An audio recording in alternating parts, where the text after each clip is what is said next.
These beautiful things that I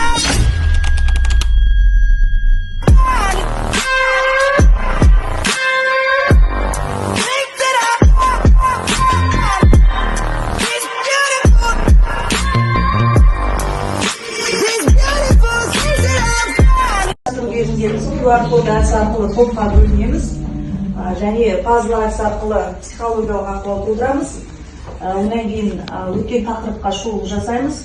Білім туралы нақыл сөз шығады. Соны әртүрлі бір-бірімізге оқып, бүгінгі күнімізге сабағымызға сәттілік тілейміз.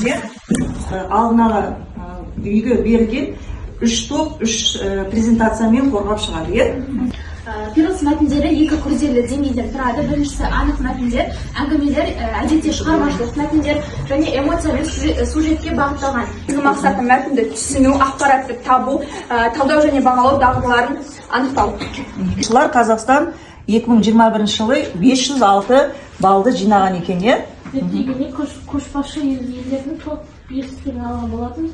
Бірінші Гонконг 573, төртінші Ресей 567, солтүстік Германия 566. Балды көрсетіп тұрген. Соған қарағанда біздің көршілес мемлекет тіл оқу сауаттылығы жақсы деңгейде жолға қойылғанын қайтеміз көреміз.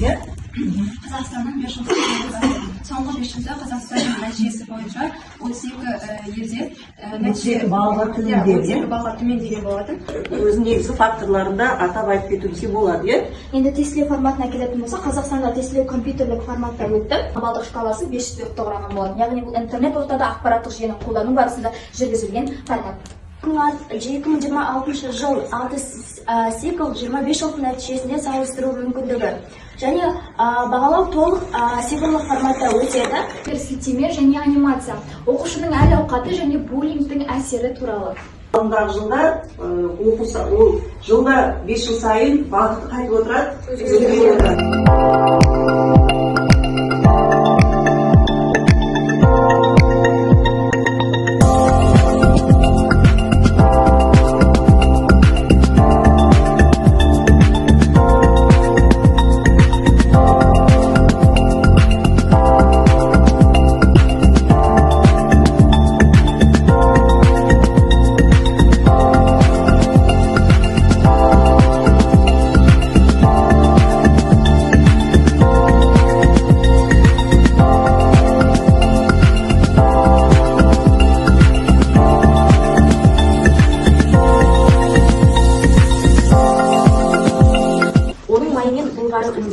Ол улы газдарды өткізбейді. Қайын шырынан тек қана көктемде ғана алады екен. Осыдан бастап қайынның тағы қандай пайдасы бар екенін білгім келді. Мәтінге автордың ойын ашатын басқа атау беріңіз. Мен қайынның табиғаттағы маңызы деген тақырыпты қояр едім. Қайда тіршілік иелеріне өмір сыйлады. Суды қалай сипаттауға болады? Оның дәмі де, түсі де, иісі де жоқ. Мен күн сайын суды пайдаланамын. Яғни суды үнемдеу және оны тиімді пайдалану әрбір адамның міндеті болып табылады. Оны ауылға келіп тамақ беріп асырай бастайды.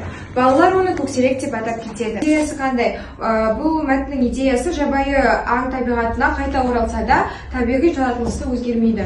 Балаларды дайындауға болады екен. Жақсы, енді осымен біз сабағымызды бекітейік. Мынау бекіту сұрақтарына жауап берсеңіздер. Мәтін түрлерін қай сыныптан бастап таныстырылады? 2-ші сыныптан бастап. 2-ші сыныптан, Жақсы, ары қарай. Тақырып дегеніміз не? Мәтіннің ішкі мазмұнның сыртқы көрінісі.